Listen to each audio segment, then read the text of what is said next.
चारचाकी वाहनाची दुचाकीस धडक, एकाचा मृत्यू, दुसरा गंभीर. शेगाव ते अकोट रोडवर दुपारी घडली घटना.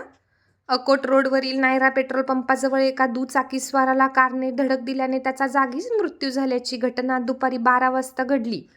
बाळापूर तालुक्यातील लोहारा येथील राहणार शकील हमजा देशमुख, वय वर्षे 50, हे लोहारा येथून शेगावकडे आपल्या मोटरसायकलने येत असताना शेगाव ते अकोट रस्त्यावर नायरा पेट्रोल पंपाजवळ एका भरधाव इको कारने त्यांच्या दुचाकीला धडक दिल्याने त्याचा जागीच मृत्यू झाला.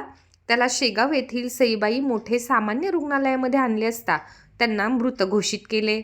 तर दुसरा हसीन रब्बानी देशमुख, वय वर्षे 51, हे इसम गंभीररित्या जखमी झाले असून त्यांना पुढील उपचारार्थ अकोला येथे पाठवण्यात आले आहे.